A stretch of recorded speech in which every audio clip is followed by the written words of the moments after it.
Four sides of the ring. Four sides of the ring. Everybody out here got an opinion. Your ego shall die in the ring. If the debate's getting heated, we heating. You know it's been fire in the ring. We them guys in the ring. Leave with your pride in the sling. Four sides of the ring. Four sides of the ring. Everybody out here got an opinion. Your ego shall die in the ring. If the debate's getting heated, we heating. You know it's been fire in the ring. We them guys in the ring. Leave with your pride in the sling. Four sides of the ring.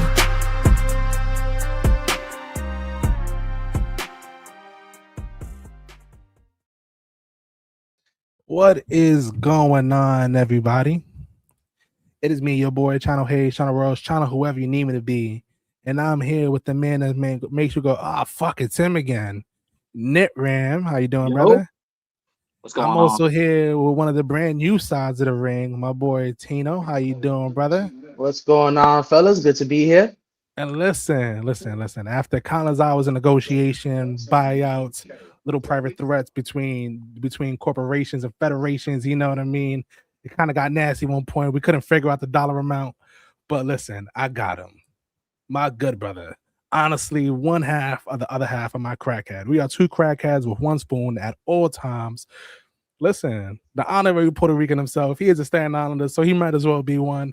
Give it up to my boy, mouthing off of Mikey fucking Cutlets. How we doing today, brother?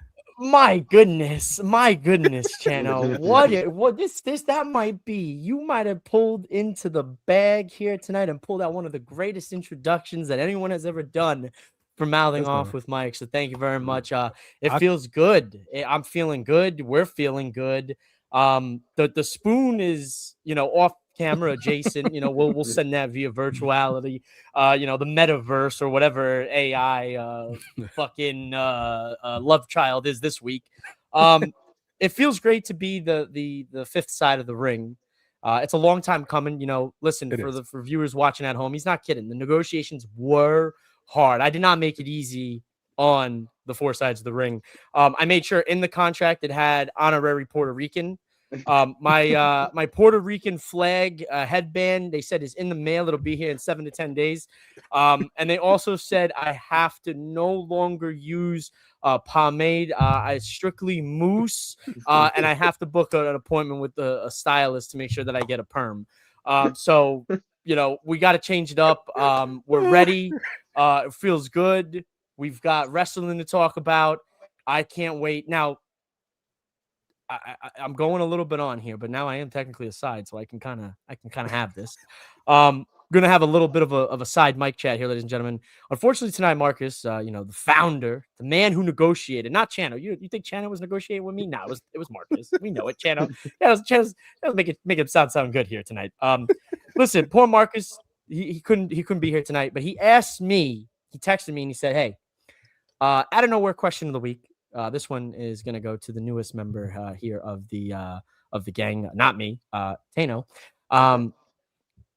What do you want to see for the World Heavyweight Championship in 2027 in WWE?" Oh, that's a good one. World Heavyweight Championship in 2027 WWE. Honestly, I just want to see it raised to the level of where Roman had the Universal title. I think they tried it with Seth. It's, to me, I've kind of been looking at it as for transitional champions. I don't know if it would take Roman to win that title to elevate it again, but I just want to see that title actually mean something. Because honestly, you kind of just look at it and it's kind of just there. I mean, I feel like they're trying to make a big deal out of it. But to me, it just doesn't mean the same as the title over on SmackDown. Although there was a lot said about that whole promo that I can't forget, blanking their names right now, when they just basically undressed Drew. But I think he's the true champion, and I think that's the title that means something, at least to me. So I just want to see that world title be on that level. All right. I like Listen, it. I like it. With the hot takes and hot cuts and out of nowheres. Listen, from the newest side of the ring, Mikey Cutlets, man. It's actually mad funny how I got the Mikey Cutlets, because when I got his number, I refused to save him under just Mike. I was like, what's a real Italian way to go about it? Add a food next to it. I think he went through about 16 different Italian foods in that. 1,000%. Oh, yeah. Long live Hulk Hogan. Or may he rest in peace. Rest in peace. He did a lot for the business. Say what you want, but did a lot. Fuck Hulk Hogan. He's somewhere where it's a little toasty right now. So anyway, no he's disrespect to a Hogan fan, but it's hot and dark. Lord. Lord. All right. So this is a combination of two brand new audiences. Obviously, Mike is coming from Modern Offer Mike. He still might see him do his own thing with the Mike caps and whatever he decides to do. However, Mike, give us a little introduction about who you are for the four-sided, for the faithful, for the ringsiders. Faithful? Yeah, for the ringsiders. I forgot what they were called. You've got your own fucking fan base's name. You know what it is? Because Marcus says it all the time. I've never had to say it. He's new to hosting, folks. It's okay. All right. Well, like I said, like Chano said, like I've said, single brain cell, we'll figure it out, and then Nitram, of course, he'll make you visibly angry with some of his takes, which is fantastic.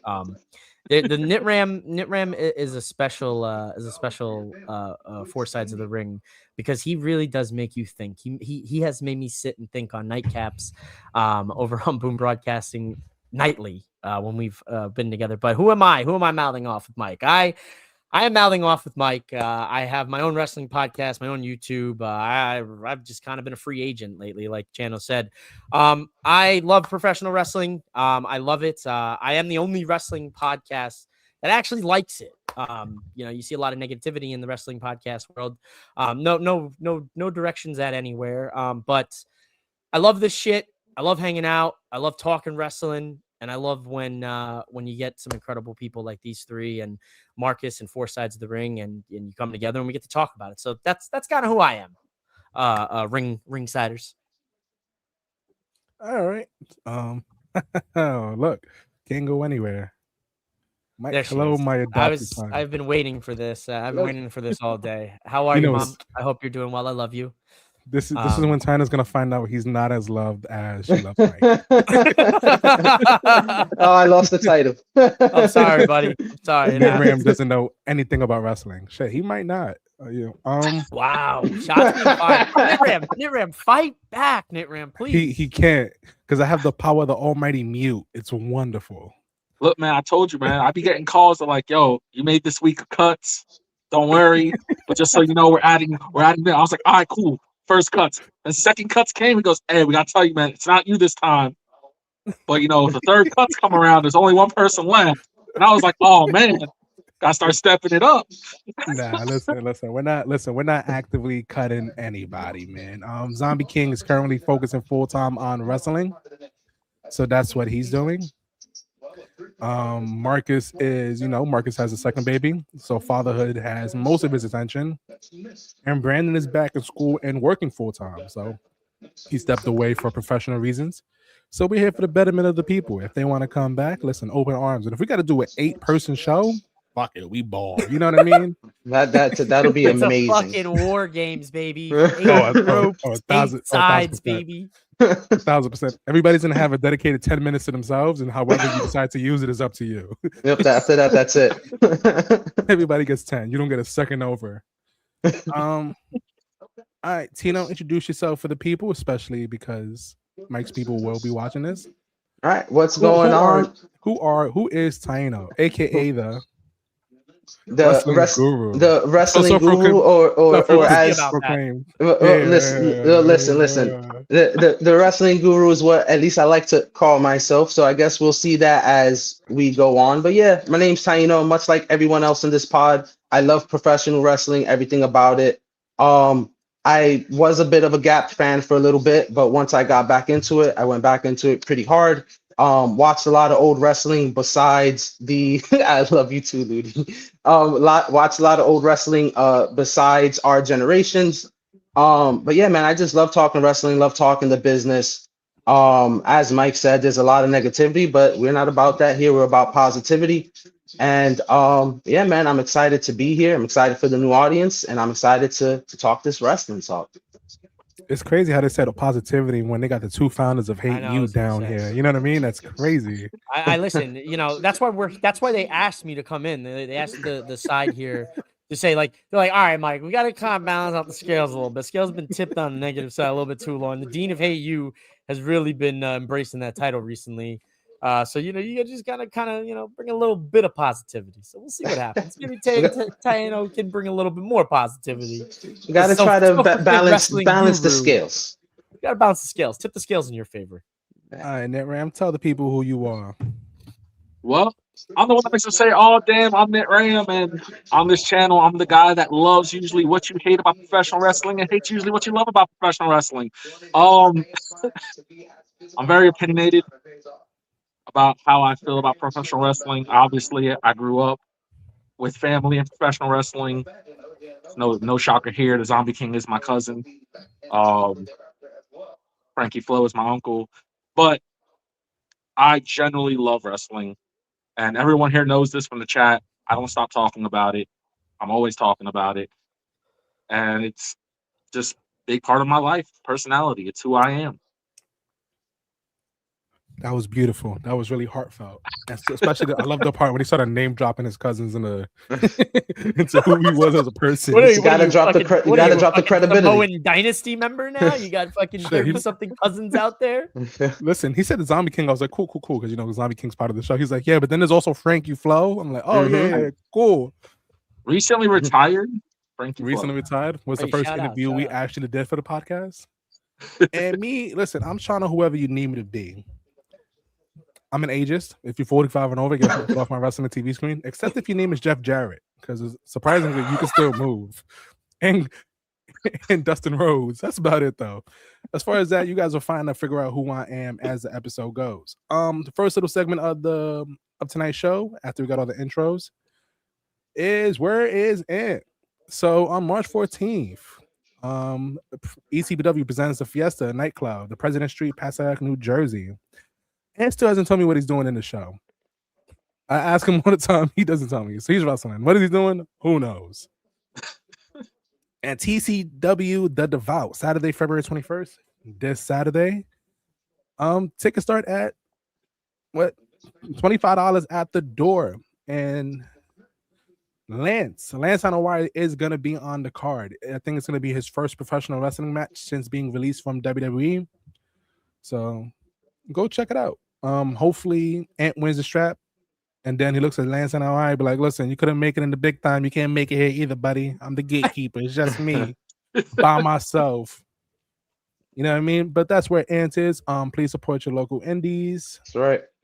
Always support your local indies, folks.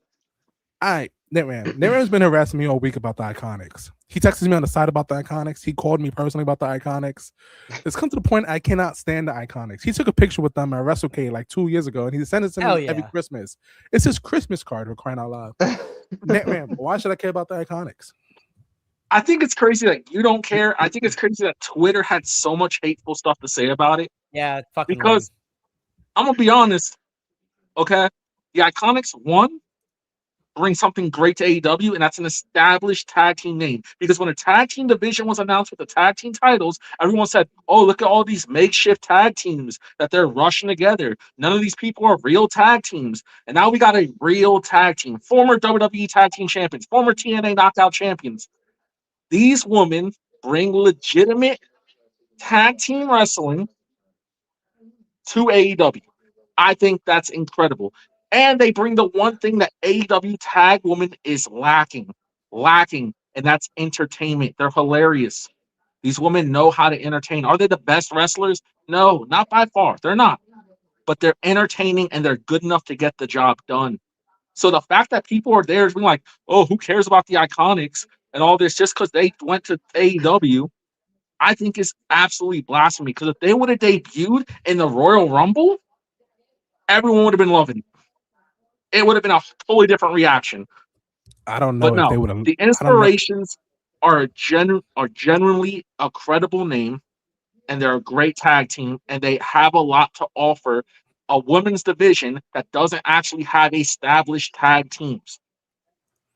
So And I think people are sleeping on it. Also, I had a signed comic from both of them. Hell yeah. he showed me That's that what's before. up. Side note is, if they did show up at the Royal Rumble, I don't think they would have got any pop because Saudi was extremely weird of who was getting reactions. He makes a point.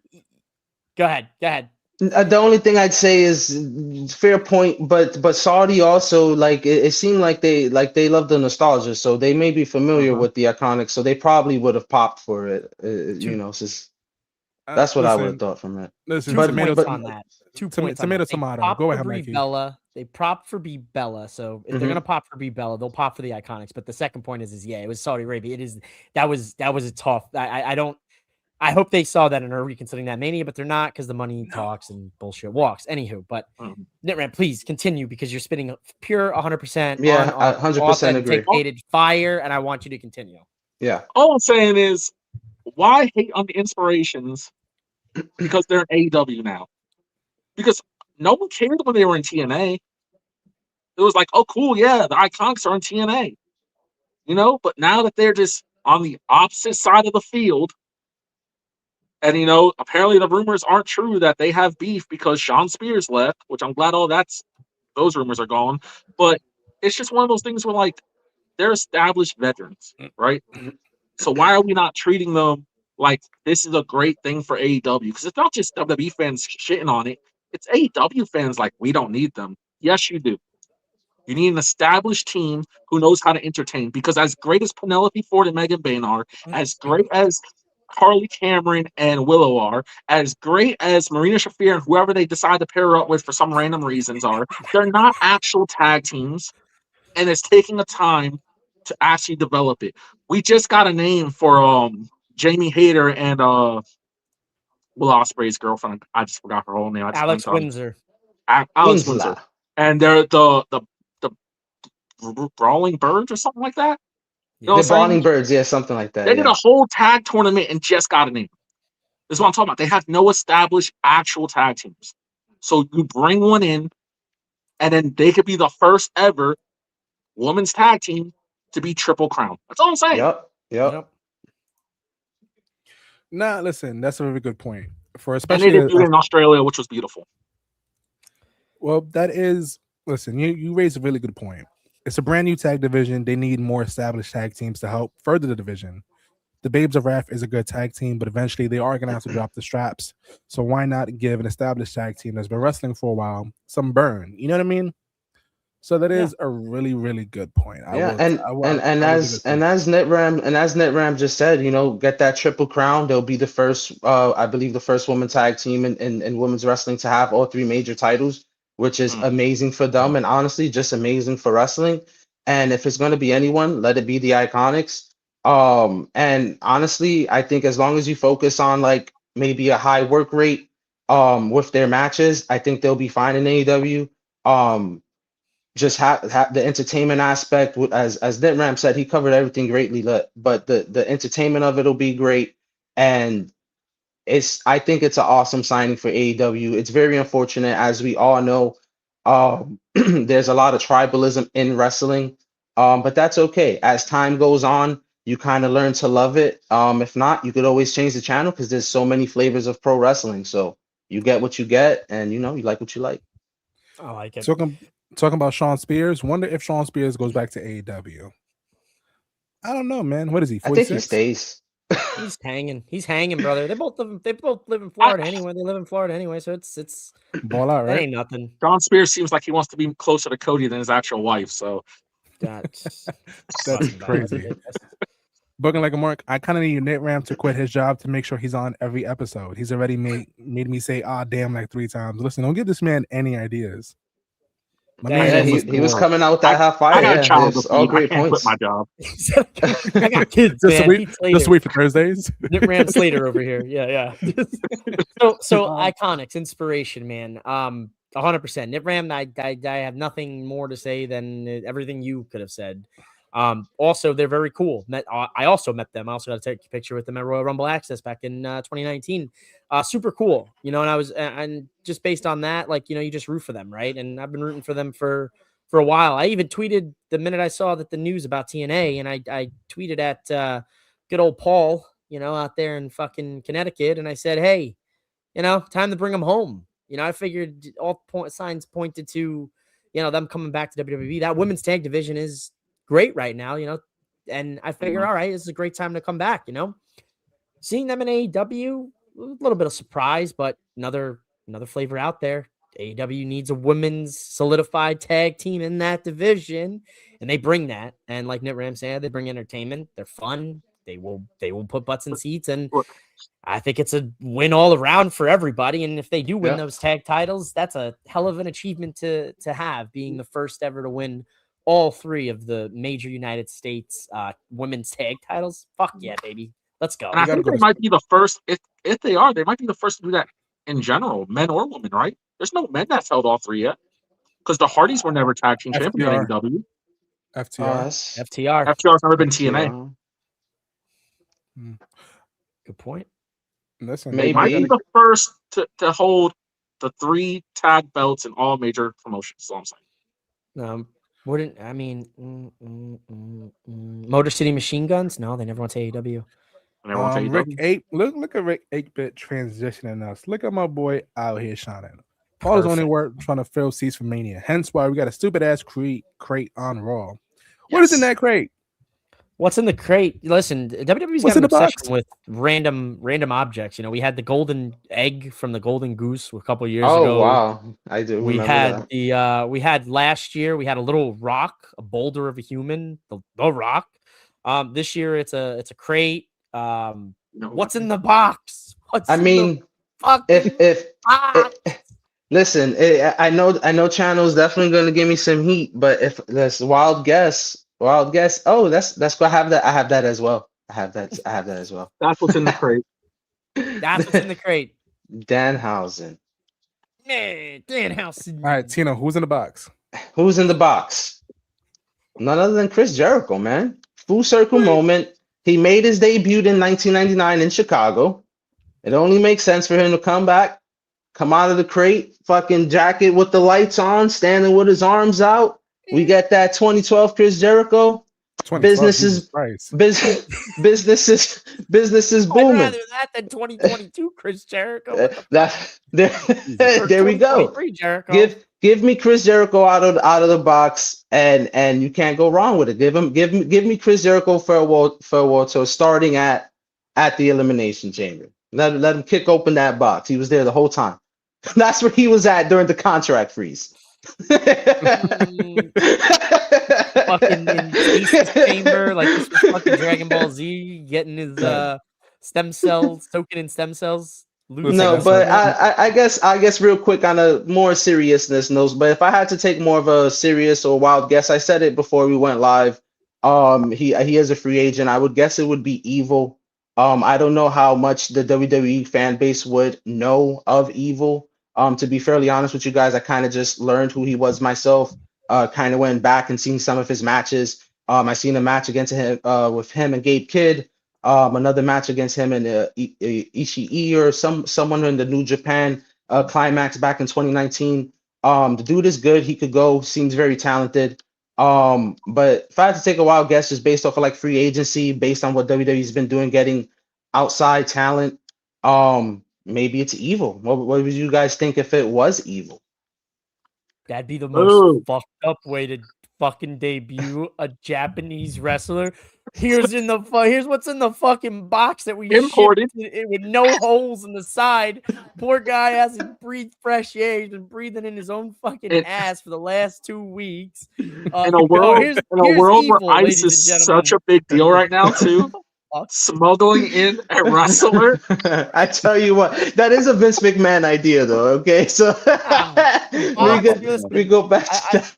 I'm gonna tell you what's in the box, and it's gonna be, and I'm gonna laugh. It's gonna be the Andre the Giant Battle Memorial fucking trophy.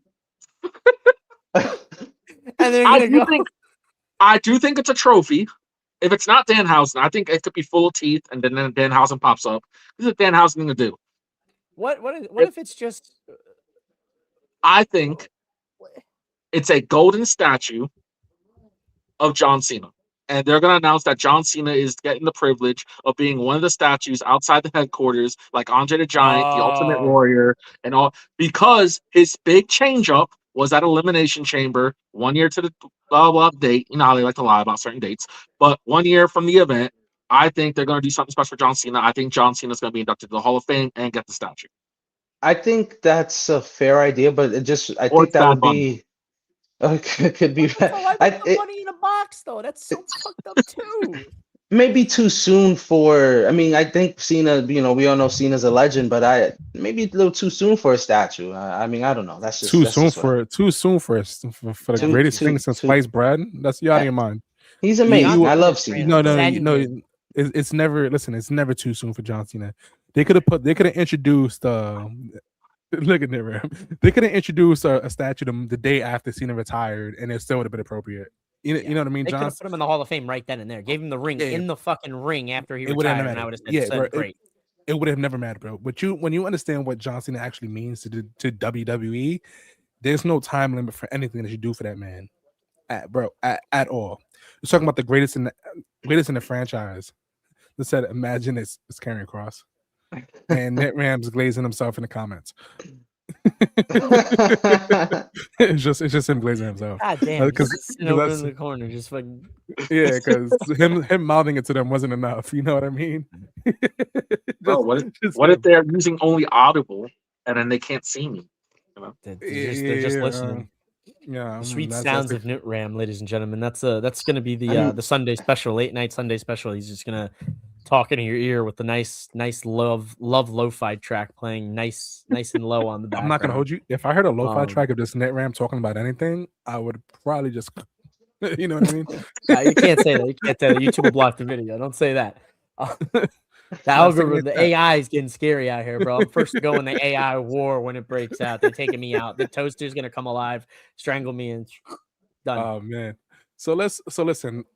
I love Nit Ram today, man. Nit Ram's a great guy. Just today? Just today you love him? Or just today. It changes what about by yesterday? day. What about tomorrow? It changes by day because Nit Ram sometimes starts wrestling conversations like at 6:30 in the morning. It's fucking absolutely insane. I'm about to clock out of work. Bro, he'll be like, what do you guys think about this? I'm like, Nit Ram. Dog. He's got all night to stew. It's 7 a.m. What are we doing? He's like, yeah, but what do you think? I was like, I'm not answering this. So Nit Ram, another one for you. Your baby daddy Andrade, is he contract tampering Rey Fenix? I don't know. I do want to say it's absolutely foul and fucked up that my man's left him high and dry in Paris to go fail these drug tests, just for him to be like, yeah, bro, we could be winning championships all over the world when they were slated to win the tag team championships in Paris. Yeah, but what was Boy failing them drug tests for? Fucking HGH, or was it for like? I think it was undisclosed. I don't think they ever really said. He said in an interview with Mexico that pretty much he was getting prescribed medicine that's legal in Mexico but not legal for the United States. So he would constantly go to Mexico to take his medicine, wink, wink, and it made him fail a drug test. When he argued that it was legal in Mexico, they said, well, you're failing policies. And then there was like a whole suspension and all this other stuff. I'm not going to hold you, but that makes sense, though. Because if your policy follows what's banned and what's legal in the U.S., why would you... You know, no one cared when Canelo Alvarez did it. My boy was out there talking about, oh yeah, the steroids come from the hamburger meat out in Mexico. Well, everybody was like, dang, those cows out there must be strong. But Andrade eats the same hamburger meat, and all of a sudden we got issues. Listen. There is no way there's no way that Andrade draws more money than Canelo Alvarez. Canelo Alvarez can shoot somebody in the front of the press, and they'll be like, oh my God, that was a mystery man. Meanwhile, you see that redheaded ninja fucking pull the trigger himself. You know what I mean? Like, I'll let you know, at WrestleCade, Andrade had people following him to the bathroom. Now, I wasn't one of those. I followed him when he left. Okay? Get the fuck out of here. They followed him to the bathroom? You followed him to the bathroom? I offered to hold it for him while he peed. But he told me no. He already had somebody on the job. True story, just real quick, true story, because Marcus thinks it's real funny how embarrassed I was. Andrade walked right next to us. I was like, "Hey, Andrade!" I was like, "I got to talk to him. I got to talk to him." And I was like, "I'm not gonna do it because I didn't pay. I didn't pay for the photo." So he walked right by me, and as soon as he walked by me, I swear, everybody was like, "Andrade!" He started high fiving everybody, and I just stood there behind him like I didn't take this opportunity. And that's when I realized you should always just say hey to them regardless. Listen, that Because reminds they me of might the shake your story. hand. That reminds me of the story at WrestleMania 40 when we were there at the Fan Fest and there was like an autograph thing for Tiffany and people were just fucking taking selfies and they were like, no selfies. So I just went up there while she was signing and I was like, hey, Tiff, quick selfie. She's like, yeah, click take the selfie. And then Mrs. MOWM goes to take a selfie with her and they're like, nope, stop, and shut her right down. And I was like, babe, you just got to do it. You just got to go for it. You just got to go for it. And then also a large man fell off the stage because he was recording Tiffany from every angle. It was the funniest fucking day of my life. Dude, sitting there trying to get some fucking Stanley Kubrick shots of Tiffany right off the stage. Fucking security, Tiffany. Everyone's like, yo, what the fuck, bud? What's wrong with you? Yo, Mark has me dead. People follow Andrade into the bathroom. I told him to urine for the drug test. That's good. So I'm not even gonna hold you. Nah, but I had a great way to start. Those are fans right there. Those are fans right there. So a bunch of people will follow this guy to the bathroom. Man, he literally rolled. He literally fucking rolled, bro. It was That's so actually bad. mad funny. Nitram, so what was your point about him tampering with Rey Fenix? I think it's one of those things where everybody was like, do y'all remember the movement to get Rey Fenix out of AEW? And like he's there and everyone's quiet, but it's shit, right? It's shit. Let's be honest. His run right now is shit. So it's like Andrade being like, hey, bro, the grass is still green over here. And like constantly telling him, well, you should just come back is killing me. Nah, I think it's crazy how Andrade decided to develop a personality over there in AEW for the third time. You know what I mean? Nah, I think he's definitely fucking bipolar or some shit. Because he's hilarious, bro. He's wilding right now. He's tagging Logan Paul. Hey man, you can steal this. Thank you, Mello. You know what I mean? Because listen, I gotta make this point because everyone talk about contract tampering. Fuck all that. He just be blasted on Twitter, just be saying shit to say shit at this point. My man he's become the Antonio Brown of the wrestling world. That if you know, you know. All right, listen. On a flip side, I have been wanting to make this point for fucking weeks because I saw this on Twitter of Andrade in London wearing a fur fucking coat and all the diamonds and gold and shit. And I have to say, Andrade is one fucking cool dude. You gotta be kidding me. This dude was in AEW fucking around for years, collecting a check, doing whatever he wanted. He had Charlotte Flair. He said, nah, you know what? Fuck that. Done with Charlotte. Done with Tony. I'm coming back to WWE. I'm going to collect the check real quick. I'm going to stay with the company.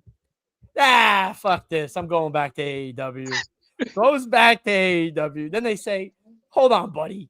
You're under a year non-compete clause. You can't do shit. He says, all right, whatever. Gets the lawyers involved. Plays in Mexico for a few months. Goes to Japan. Fuck. And it's just wilding on Twitter, telling his former tag team partner, former AEW guy, yo, come on back, dog. Shit's good over here. Come on, bro. Nobody's moving like this guy. Give him whatever he wants. I don't care. I love that shit. That's baller. It's crazy to me because like you're right. Like when he was in AEW, he was miserable. You know what I mean? He came back home, and then like, bro, if you would have showed just personality the first two times, bro, you would have never had to leave in the first place. You know what I mean? Who's to say? Maybe in WWE they didn't want him to show that personality. So whoa. Andrade's NXT run was great. Oh my god, it was great. It was great, but until he went to the main roster. Yeah, and then they said, "Can you speak English?" He said, "No." And then they said, "Oh, we can't use this guy." Also, too, though, that was a different regime when he was in the main roster. Since he went back to the other go around with Triple H, maybe like just me speculating, maybe they didn't want him to show his true side or his goofy side. And going back to AEW, he was kind of like, all right, I could kind of be myself, fuck around, kind of leave my dick on the table and just wild out, because that's as that's what he's just been doing, just bugging out. Dick and balls, bro. Dick That, and balls. no, seriously, and I love it. You know, I love seeing that shit when I log into Twitter. But it's my favorite I think quote it's from Andrade. I didn't mean to cut you off. no, you could. My favorite quote is like he did an interview and they were like, "So what was the purpose of going back to WWE?" He goes, "Well, I had to finalize my divorce." I'm not gonna hold you. Bro, That's I'm just that's like, what a crazy. savage.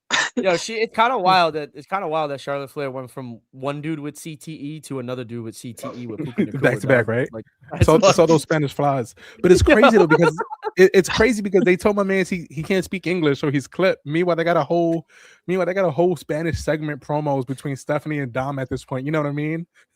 That was a great promo era. as well. That was a great because promo. making Liv Morgan cry is crazy, dog. That was crazy.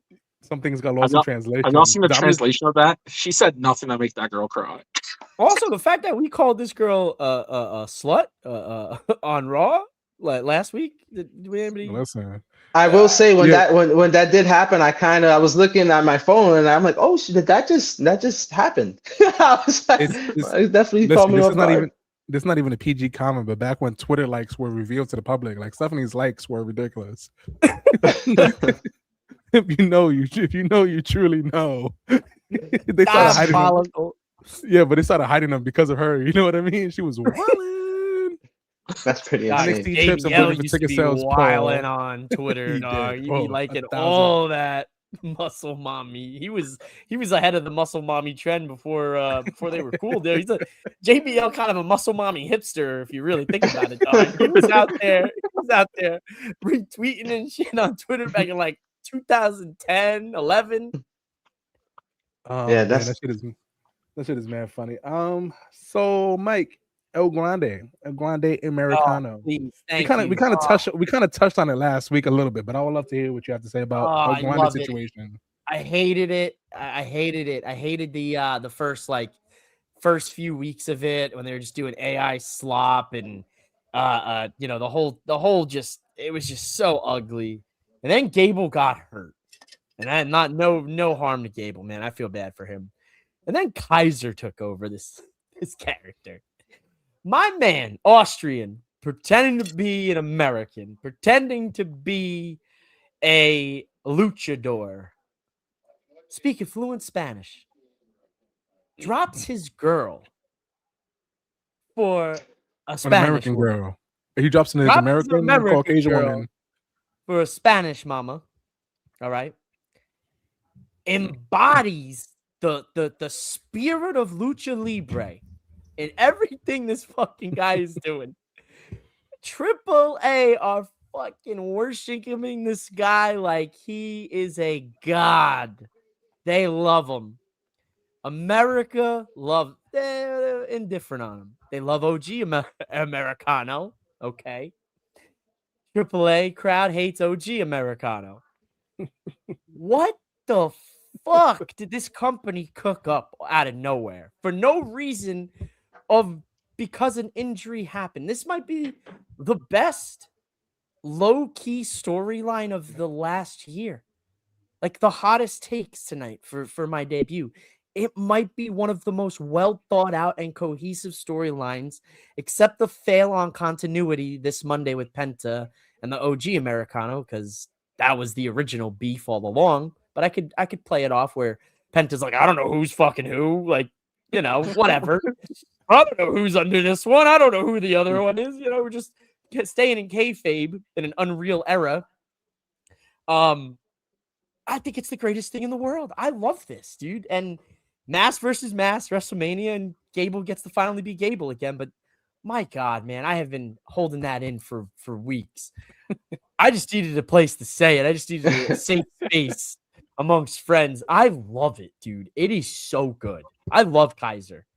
Love it. Yeah, I 1,000% co-sign with everything you said. Like, honestly, I actually loved it from the very beginning. Like, one of my friends, I was like, no, that's definitely not Chad under the mask. When we all knew, and she's like, no, I know that's Chad, but I was just the whole idea. I think it was like a happy Like, I don't think they thought it would get this over. And the fact that it is, I think, is what makes it so amazing. Like, I think it was supposed to kind of start off as kind of just like a joke, because I believe it started with the breakup of Gable with the Alpha Academy, which they haven't really done much with them.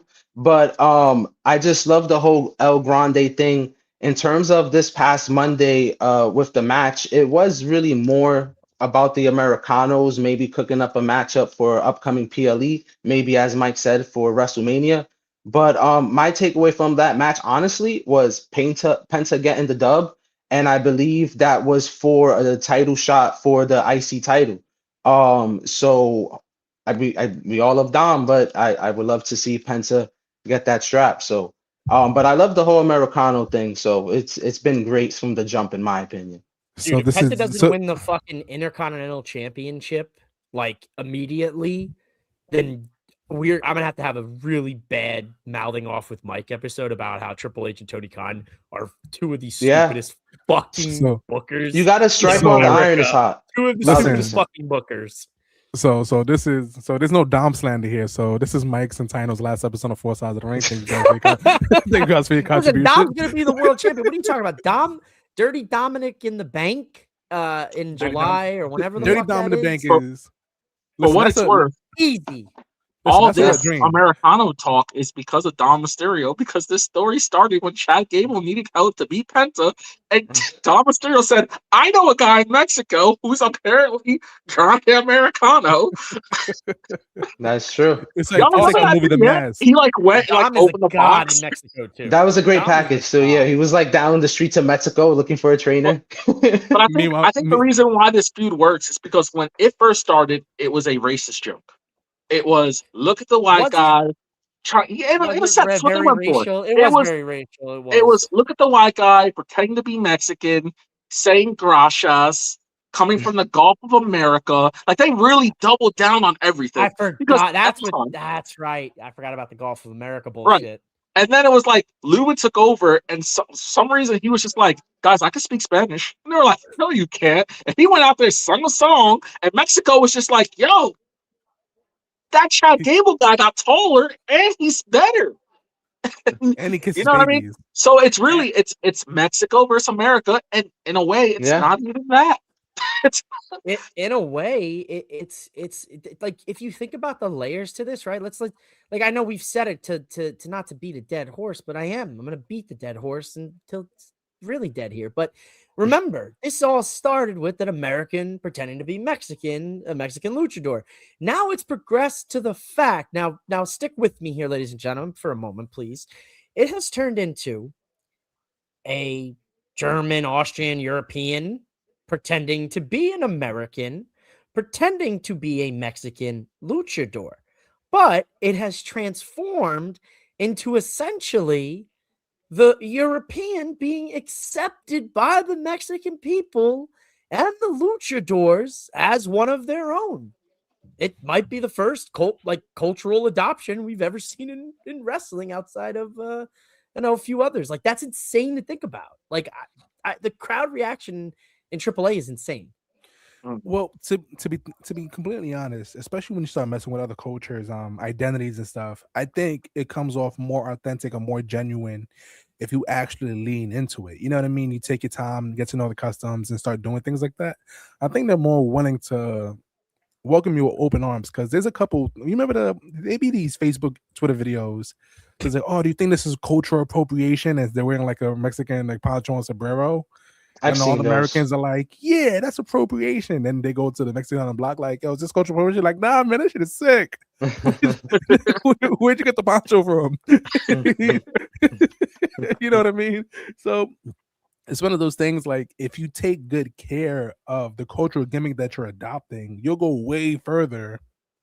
Because Chad Gable's thing is essentially like, it's a really harsh redaction of what Hispanic people are, not even just Mexicans. You know what I mean? The gracia is not even doing anything. You know what I mean? It's really rough. Like, it's catered to Americans. You know what I mean? Like, point blank, it's catered to American versions of what a Mexican luchador is. Yeah, and honestly, like, kind of like Marcus said last week, like the Mexican fan base, they're a smart passionate fan base. Like they love pro wrestling. Like pro wrestling down there is taken very serious. So the fact that anybody, especially someone who's not of Latin descent, to know Spanish and to have that style of wrestling in their bag, I think is what they truly respect as well. That's kind of what Marcus said last week, and I totally 100% agreed. I just think that they just respect him a little bit more than they do Chad, just for those reasons that all you guys laid out. Plus, Chad was gone for a minute. I'm not even gonna lie to you. Chad was gone for a minute and kind of lost all that momentum. They kind of botched his return when he came back at the Rumble in Saudi. You know what I mean? They didn't get that reaction they would have wanted because America would have went crazy. America would have went nuts. We love Chad. Such not even love Chad. Not even the fucking pocket. Such a tough thing to look back at the Rumble period because of the crowd. The crowd was rough. Drained, you know what I mean? Dude, watching that show was tough, man. Like I was excited and it's like, damn, you guys don't even care. No, hey, they cared about Brie Bella. Yeah, that pop was undeniable. That pop was, it was the biggest pop of the night. Which and they popped Rey Mysterio. I love Brie Bella and everything, but to still to this day, I scratch my head. Why her? Of all of like, why her? I don't know, but when that Brie mode hit, that crowd went nuts. I popped as well. I'm not gonna lie. I popped when I heard Brie mode. Me too. I had my popcorn. I threw it at my kid. I was like, "Oh snap!" Niram's getting some. Niram's getting some love today tonight. Holy hell! Niram cooking low key. Look at that person has a beautiful eye. Look at my man's gonna see. He's gonna be so gassed when he gets off the episode tonight, guys. He's like, they love me. They really love me. That's good, Mark Niram, listen, Niram's got a good mind for this, man. Very creative. He thinks outside the box a lot of things. He sees things differently, like he said in his intro, man. He sometimes likes what you hate and loves what you or hates what you love. That's honestly a good way to put it. Nah, but listen, that's why I took a pay cut for Mike to be here. You see.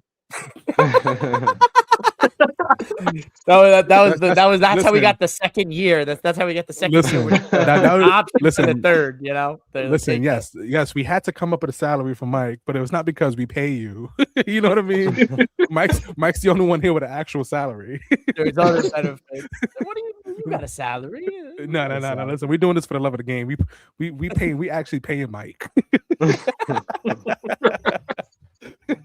Hey, I'm the fucking box right now. Everybody wants to know what's so special about mouthing off with Mike. I will find out. I'll find out at the end of this. Listen, I was supposed to send Nitram $10 that I owed him, but I redirected that to Mike. All right, so here's the thing. So John Cena was on the no contest, or if O'Shea Jackson and his boy this week, and they got into the topic about Logan Paul, about John Cena's match with Logan Paul. And they said that Logan really didn't have a base. You know what I mean? He doesn't have a wrestling style because he's only had so few matches. I think he probably has about a dozen single matches in his back pocket right now. So he had Logan Paul. Well, he hit up his friend Claudio and asked him, "Hey, can we borrow some of your stuff?" And Claudio and John Cena are really good friends, part of the coffee club. Claudio said, "Yeah, sure, go crazy," and he just gave Logan Paul videos to watch of Claudio. Do you think that's disrespectful? Do you think that's disrespectful admiration for a wrestler to call you and ask you, like, "Hey, can my dance partner watch your stuff and potentially use some things?" Honestly, I think that's beautiful. Like that's pro wrestling at its finest, right? Like pro wrestling is all about like sharing, right? Like you want to shout out someone that you worked with, and Cena was very vocal about he always liked working with Claudio back when he was in the WWE.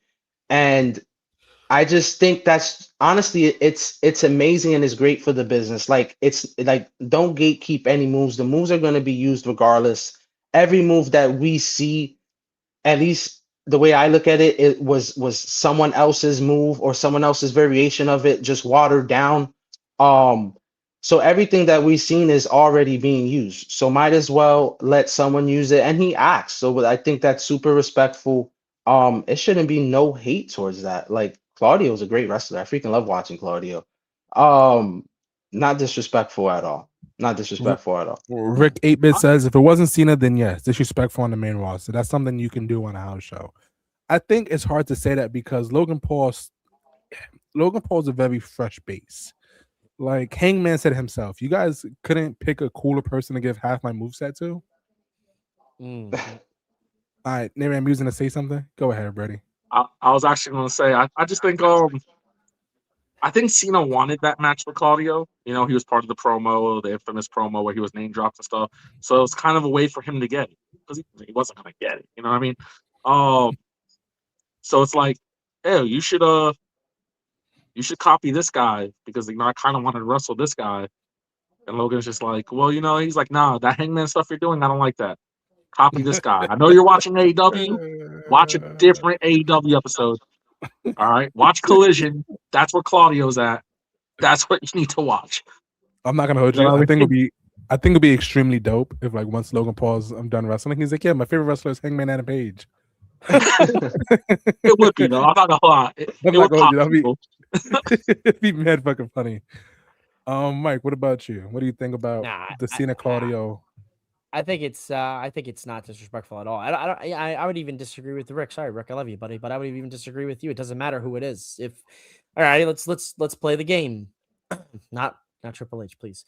Channel wants to come stay at my house. He just shows up at my doorstep. That's disrespectful.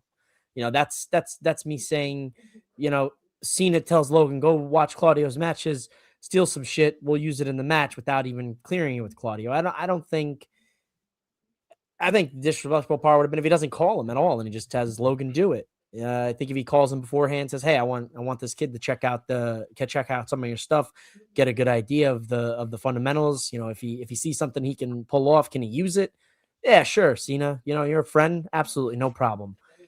Even if it was Aleister Black calling up Claudio, I think it'd be the same reaction. Hey, thanks for calling me. That's respect. That's at least in my old school ass mind. You call me up beforehand. That's respect. So I don't think, regardless of who it is, if you're calling someone up to say, hey, I want to use your signature move or something you use that only you do, that's a free game in this industry. And like you said, man, everybody's used all these moves for 100 years. Wrestling, everyone's, the half the moves we see were invented by somebody from 50 years ago. So that 1,000%. And it goes back to like we're just saying, like, at least, he asked and showed that respect. I remember hearing I think a few weeks ago or maybe a couple months ago, Mark Henry was speaking on how he was a little upset with AEW.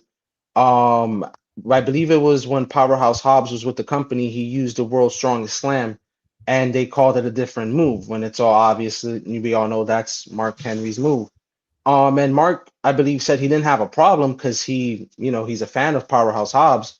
He was just more upset at the fact that they didn't shout out the fact that it was the world's strongest slam or that it was his move. So I just think it all goes to being transparent.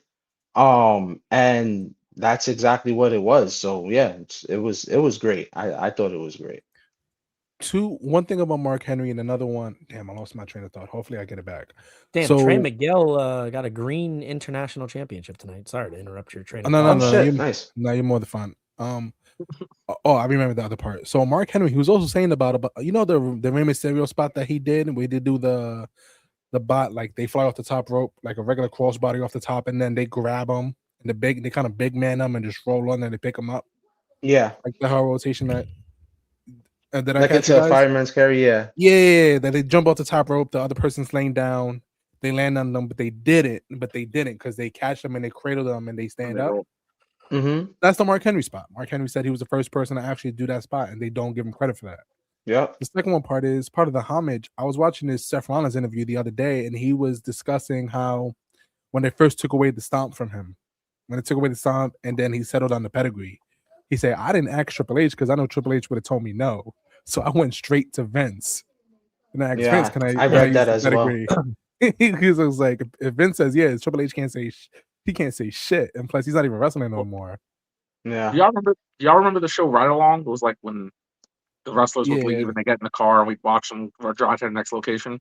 Yeah. So there was one with Mark Henry and I believe it was Chris Jericho, and they were like, yeah, all these young guys, I had this guy from development asked me if he could start doing the Walls of Jericho, and I just sat there and was like, kind of disgusted. And Mark was like, well, at least he asked. He was like, yeah, I had to tell him no. He's like, kids go out. He's like, I'm not that old yet. I'm not a legend. And then Mark Henry's just like, we're gonna be legends. Like kind of like saying like you have to pass these moves on. But I feel like there are guys that are straight up like, yo, can I do the Judas Effect elbow? I'm kind of quicker than you. And Chris Jericho will look at him and be like, yo, you start doing the Judas Effect elbow, and you can see yourself blackballed everywhere else. Like, you know what I'm saying? Like, I'm not there's gonna hold definitely you. guys that are holding on to moves that they don't want people to associate them with that move. Listen, I'm so glad you brought up the Judas Effect, because anybody else who's doing the Judas Effect would be a perfect move. The fact that it's Chris Jericho's old ass doing that slow ass spinning elbow is absolutely Andrade's is so fucking clean. it's super clean. You know why? Because he's not a plus 50-year-old 45. man. He's actually agile. Chris Jericho does it. I see it from 3 miles away. Bro, I can be in another state. I'm like, oh shit, that's the Judas Effect coming. Duck. I could duck in slow mo. Yeah, you know what I mean. It's like Neo in the Matrix. You know what I mean. It doesn't matter. You see the Judas Effect coming. I don't care how dazed you are. Listen, You could have got hit by 25. You could have got hit by 25. Everybody in the AEW locker room could have came down and hit their finisher on you and stand you up for the Judas Effect, and you should still have enough time to dodge that goddamn. Jericho is good enough that if you dodge said Judas Effect, he'll reverse it to a Russian leg sweep, and then you're on the ground. If he was fast enough to combo those moves 40. together. If he was 40, he'd be I don't know what you don't know is that he's in the box. He's in the box soaking in fucking stem cells right now. So he can He'll just go like he's in a chair. Right. He's just gonna keep spinning until that elbow hits something. He just keeps spinning. So you either gotta find a way to hit him or hit the elbow. Listen, I'm not gonna hold you. If he's in a box, they better have him in a hold. Fuck the stem cells. They better have him like in a whole tub of like WD-40 to get those joints working. Because my man's slow as hell. He is slow. He is slow as hell. So I'm so glad you brought up the Judas Effects. Oh, I hate that finisher on him so much. It's Judas Effect. It's a waste. I can't wait till Jericho retires so I can appreciate him. But today's not the day. Today is not the day that I appreciate Chris Jericho. And if you're a new listener watching, yes, I dislike Chris Jericho. At least you're saying that you appreciate him once he's gone. At least you could admit once to he's that. gone. You know why? Because I've seen Chris Jericho wrestle live at AEW at Grand Slam. He tried to hit a code breaker. He missed completely. He missed terribly. It's all about the sell, and it was a good sell. No, it was not a good sell. It was terrible because we all clearly saw him miss. I saw the AARP chants. I saw the Medicaid chants. Yes, you did. Yes, you did. You did that when the Hurt Syndicate came out as well. 1,000%. Lashley's slow, man. He's slowing down. Let's talk some dumb.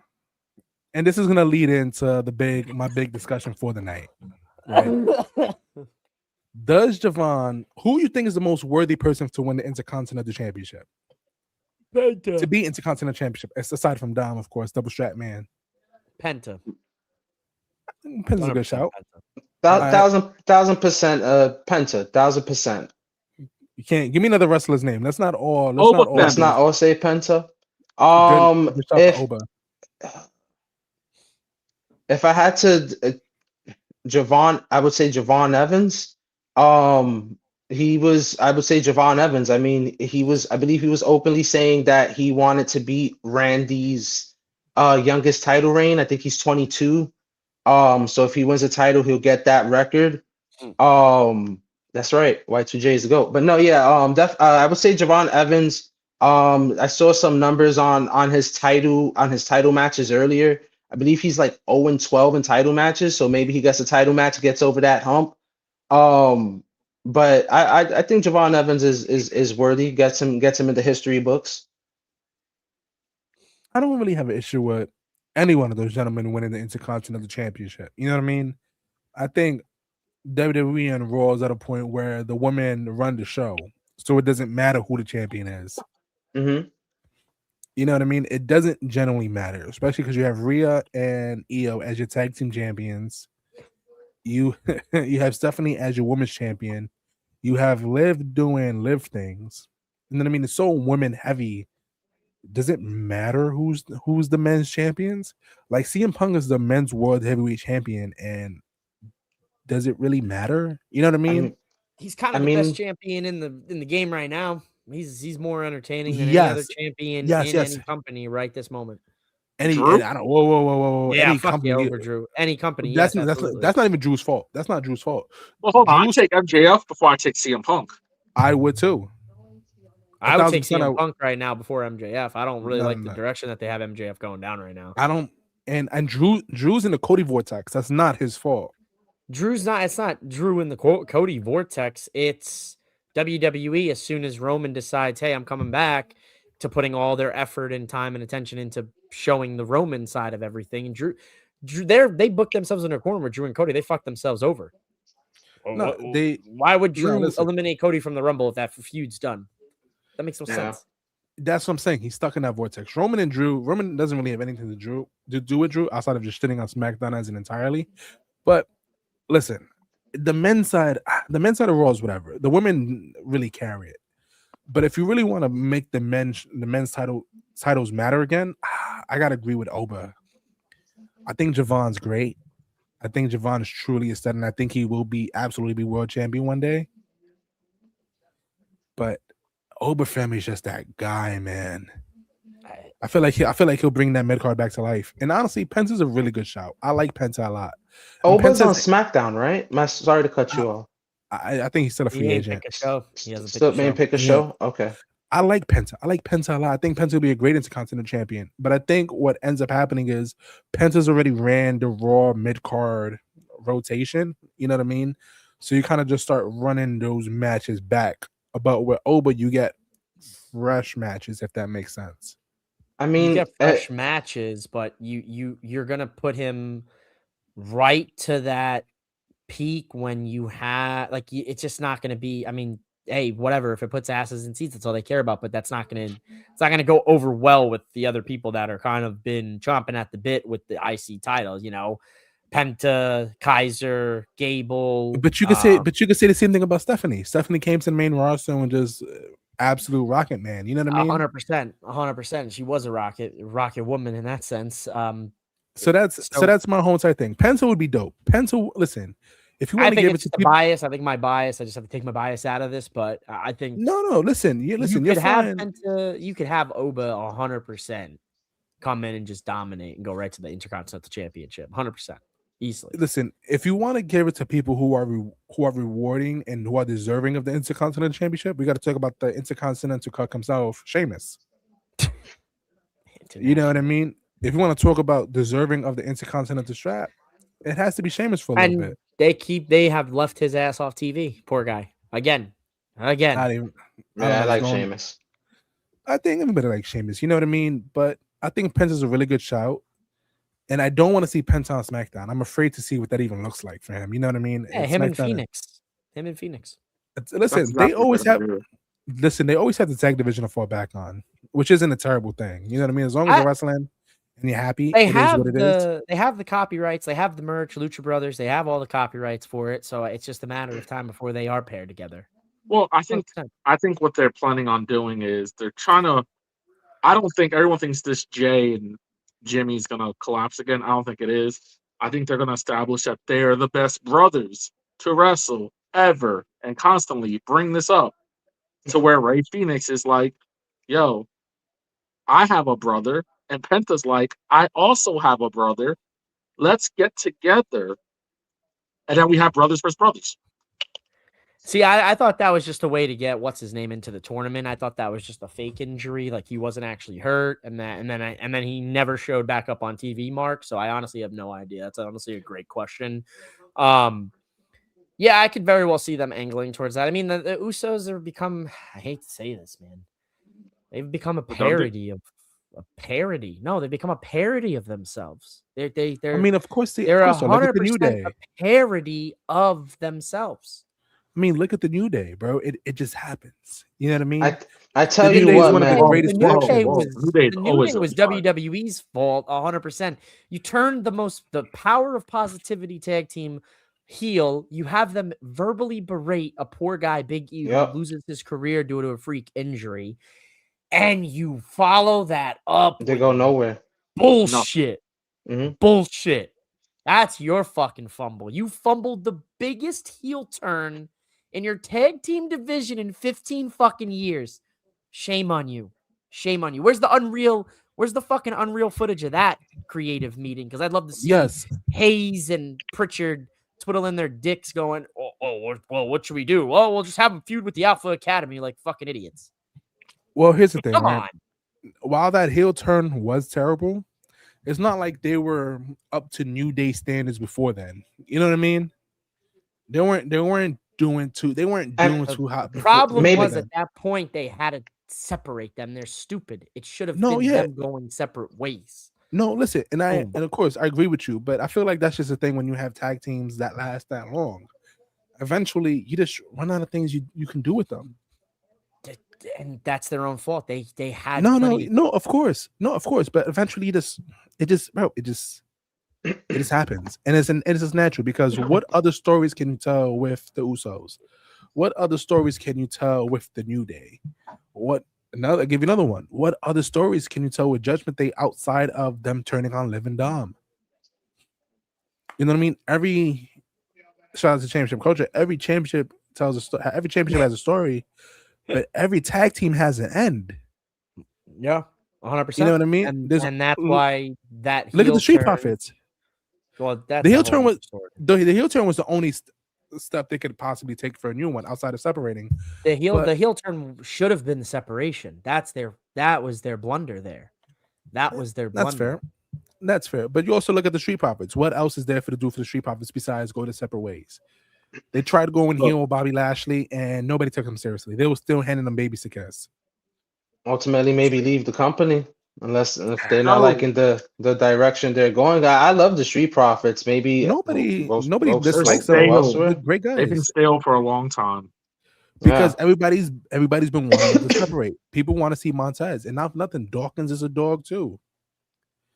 You know what I mean? But that's what happens. I'm one of when those you people, have- that's for sure. That's what happens when you have these long tag teams. It just what can you really do? You know what I mean? Look You at the have to make Hardys. something. The Hardys were able to sustain success because they had single success. Well, mostly because Jeff ran into legal trouble and Matt was on his own and Matt had success. Then Jeff came back and Jeff had success. And then they came back together.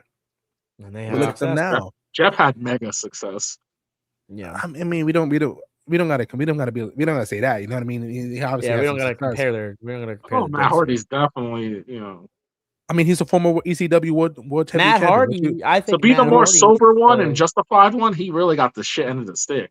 You know I what mean, Jeff dances, bro. What do you? He has like The- crazy the- color the- hand he dances. What more do Je- you want from yeah, I would somebody? dance too people long on love that many Jeff. drugs. Jeff had a better no moveset, I think. fucking Jeff Hardy slander or Matt Hardy slander on my four sides.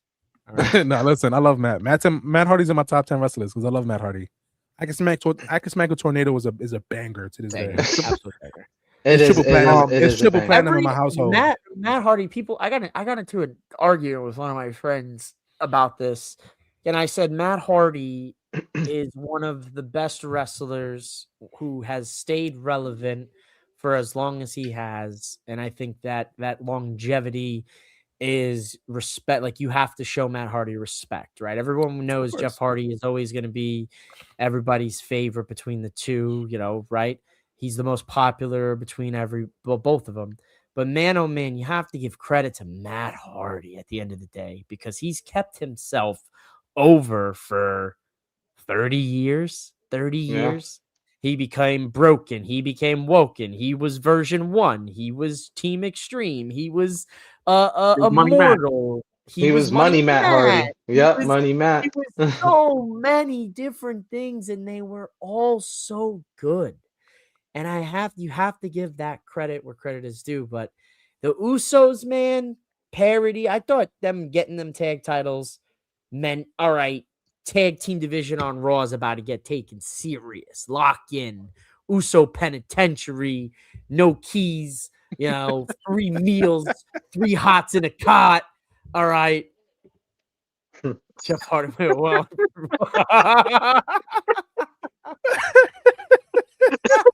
that's why I was laughing before I posted it. Oh my god, that is. Rick, that's no one, man. That might be the best. Nah, comment ever. listen, Mike, you have a point. You do have a point, but unfortunately, because we thought the same thing when the New Day won the tag championships. You know what I mean? It was like, oh, it's about to be lit. It's just not. Honestly, I hate to say it. The tag team championships are just better when they're on Finn Balor and his not boy. being You know what I mean? For 90 days. Bro, it just is what it is. Here's the problem. I've said it forever. You never get all of the divisions cohesive. WWE, Tony Khan, TNA, every single booking company, there always is a missing link in the show. And on Raw, it's the Raw tag team division. On SmackDown, it's the men's tag team division. But the women's tag team division right now is great. Love it. Fucking keep doing that.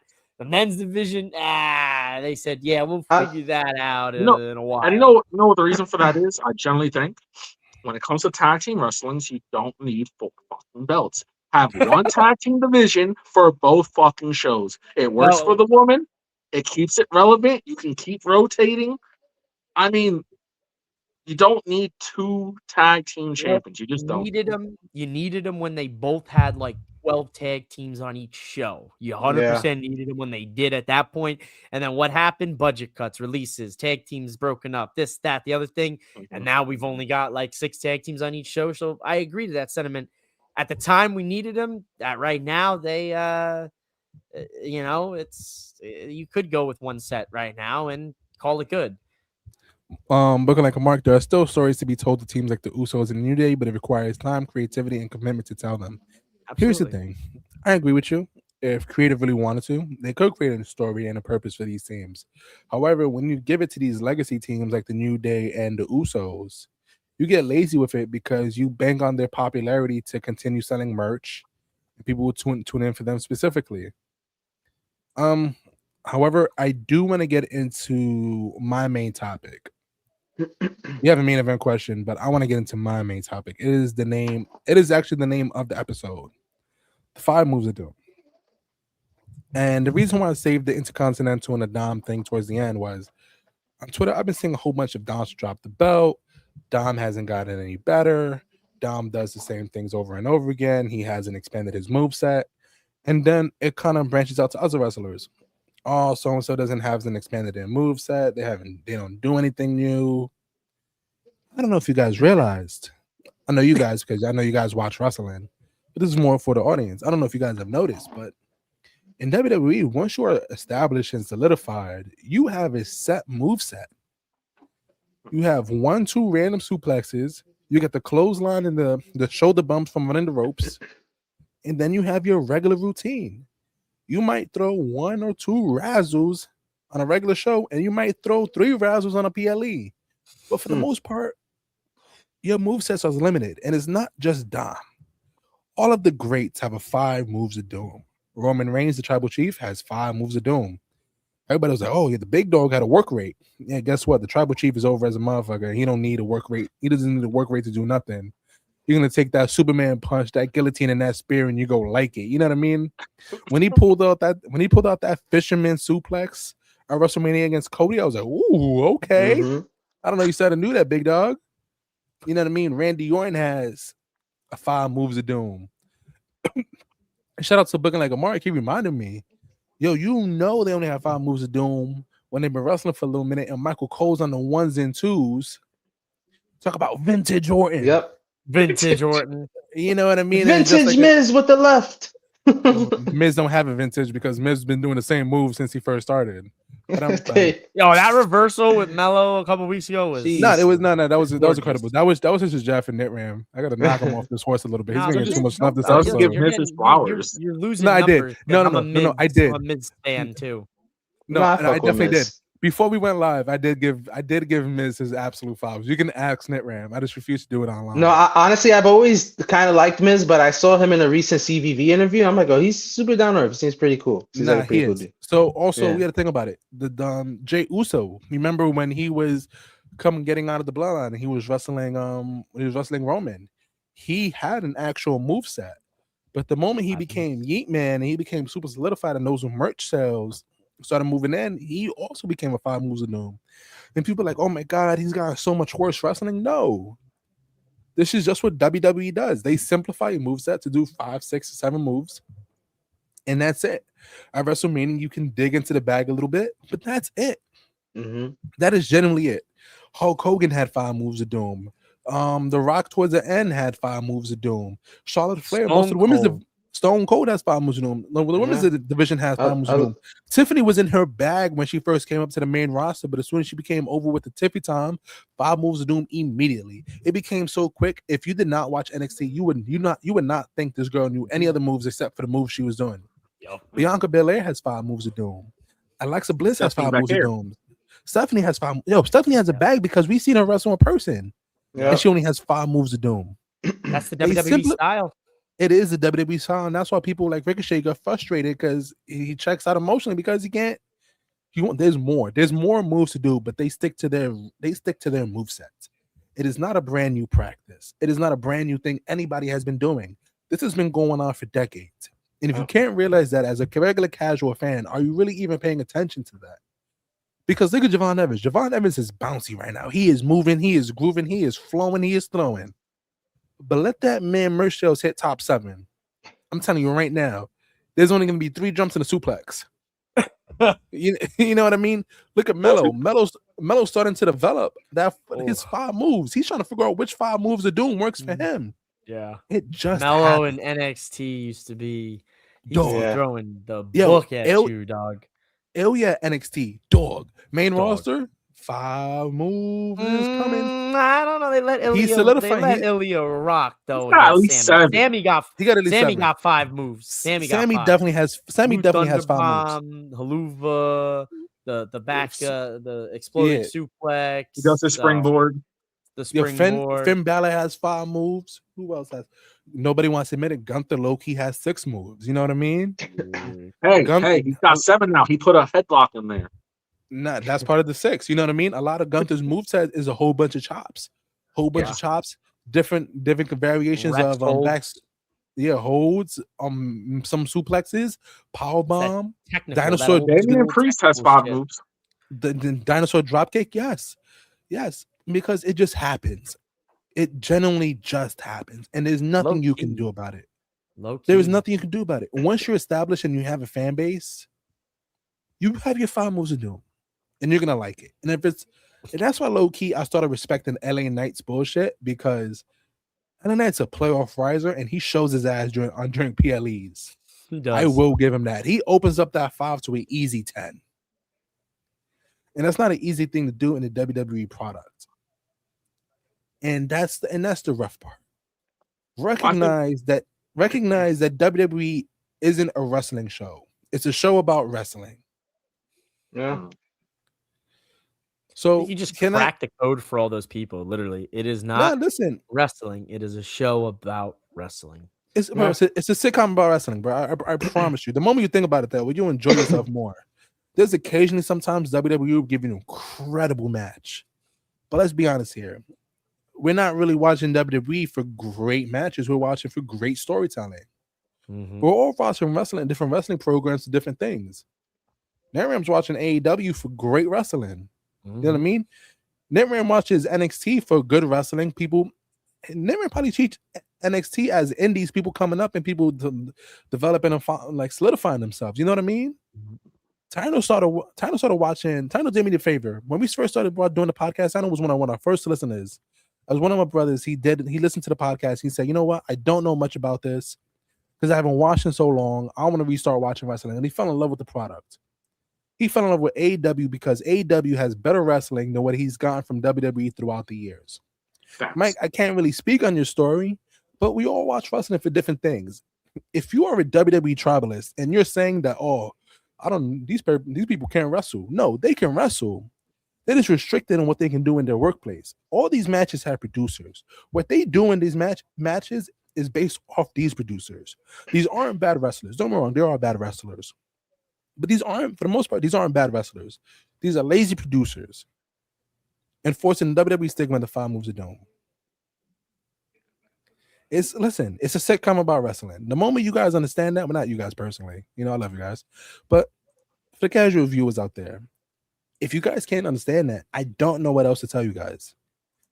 Dom is considered the future of WWE by multiple people. Your random opinion on Twitter is not going to change that. Yeah. And has Dom been holding the Intercontinental Championship for a little too long? Maybe. He also got interrupted by John Cena for those 2 weeks of his reign. He was also wrestling in AAA where he hurt his shoulder, and that's why he stopped wrestling. Yeah, it's probably time for a new Intercontinental Champion. He has 2 belts. Honestly, it is. Yeah, he does have 2 belts. See, listen, it's probably fine. But at the same time, they're building the lead up to the Judgment Day fallout. And until that happens, I don't really see Dom losing the strap. But that's just... I mean... WWE, that's because WWE now has athletes and turned them into wrestlers. Example, Ruka. Bianca Belair is the first... Got a factory down there. Yeah, bro, the factory, and they pumping out these athletes into wrestlers, and it just happens, and it's fine. But when you hire these athletes and you turn them into wrestlers, you can mold them exactly into what you want them to do immediately, and it works out that way. In the style, so you don't have to reteach them the style of WWE. You don't have to break indie bad habits and AEW bad habits. You can literally create them like clay. You could just mold them right to the WWE style. From in-house, from your own house, from your own warehouse in Florida, right to the bright lights in whatever city they're in this week. Bianca is the prototype. Like as Chano said, she is the success, the mega success story. And then you have your Tiffany Strattons, right? And you're starting to get... You're getting your Obafemis, right? Jevon, we know, is an indie guy. His business has been in him from he was 15 years old. So you can't really necessarily, it's in his blood. But look at all the other athletes, right? We have the Ruka. We have Hank and Tank in the tag team division, right? You have a Lola Vice, Shaky, right? Whatever. The Lola Vice. Fallon Henley, Izzy Dame is, I think, the next big one to break through and be put on the level of a Bianca and a Tiffany and Izzy. A Trick Williams is the guy here. So if you look at all of this, Tony D, they're all athletes. That's 100% accurate. You don't have to worry about, this guy is not looking at camera side. You just teach him from day one. That's it. That's why it's been so easy and it's working for them. But that's going to dry up. That pool will dry up. And it's going to be interesting to see how they're going to handle that. And I just wanted... go ahead, Aaron. Go ahead. No, I was just going to say, I think also for a long time, WWE has been simply, we understand what we are giving the audience because we have the only audience. And now that there's competition, they try to do new stuff. They try to step it up in a sense to compete in that way. And it really wasn't working for them to where now they're like, look, you have 7 minutes, Stephanie. I understand that you want to try something new, but these people that paid $300 to sit up here, they want to see you do the hits. So do all the hits. Because that's what people... I would generally be upset if I saw Stephanie Becker match and she didn't hit the Devil's Kiss. I would be upset. No, but you know what I'm saying? I understand. If you paid for the John Cena's retirement tour and he didn't hit one Attitude Adjustment. NFU, yeah. 100%. You know what I mean? You want to see it. You want to be with the crowd and do the no 5 knuckle shuffle is insane. No 5 knuckle shuffle would drive me up a wall. If he didn't, imagine if he just stopped doing all the hits during the heel turn, that would have been real heel heat. Yeah, seriously. You know what I mean? Imagine if Ray Warren just woke up and was like, yo, from here on out, I'm not going to hit the RKO anymore. I'm not even going to attempt it. I think my new finisher is just a German suplex that I'm gonna pin the guy, and that's it. And then they were like, "All right, Randy, so when are you gonna hit the RKO?" Oh no, I'm not gonna stomp my fist on the ground or nothing. I don't want to do it no more. You would generally be like, "Yo, this sucks." So the other crazy part about my point that escaped me because we were sharing one brain cell tonight was the fact that we have all these athletes, and then they're doing the 5 moves of doom. They're not letting them be fucking athletes. I've seen Tiffany hit fucking handstand, moonsault, fucking springboards and shit in NXT, and she's just hitting 5 moonsaults, a little flippy here and a little move here and there, and she's doing that little Alabama slammer cartwheel. Like that's become one of her 5 moves when she was hitting all sorts of flips and shit in NXT. So it's like, why have all these athletes and be athletic? And if you're not going to let them be athletic, you let Sol Ruka, that's her. She's got 5 moves of doom soul snatchers, probably 3 of them. That was the exact number I was thinking in my head, bro. That's the exact number I was thinking in my head. I was like, there's at least 3 different variations of soul snatches. Soul fucking snatchers. So, I mean, that's like her 3 moves of doom right there. And I mean, One thing, the surfboard thing. Yeah, that's 4. That's it. You're running out. That's it. You got. I will say so is amazing. Even with her couple moves. But what I was gonna say with the whole 5 moves of doom kind of aspect, Channel kind of alluded to it earlier. They've been doing it for decades. To the Roman Reigns, to the Cenas, to the Bret Harts, the Shawn Michaels, all the greats have done it. To my opinion, to why I think a lot of younger talent are having such a limited moveset, I think they're listening to the veterans. I was listening maybe a couple weeks ago. I was listening to a podcast, and Bully Ray was talking. Cheating on your own podcast. I tell him this all the time. Bully Ray was on it. Bully Ray was on it, and he was talking how he spoke how he stresses to younger talent that you don't need to do a crazy move to get over.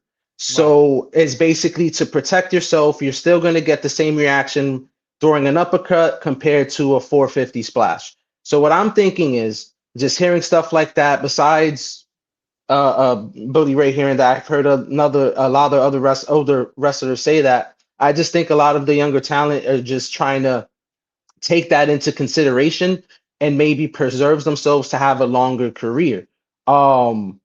We all love Will Ospreay. Will Ospreay, I think, is freaking amazing, but his moveset kind of, got him messed up, and it catches up on you. And Will Ospreay is a young guy. He's not an old dude.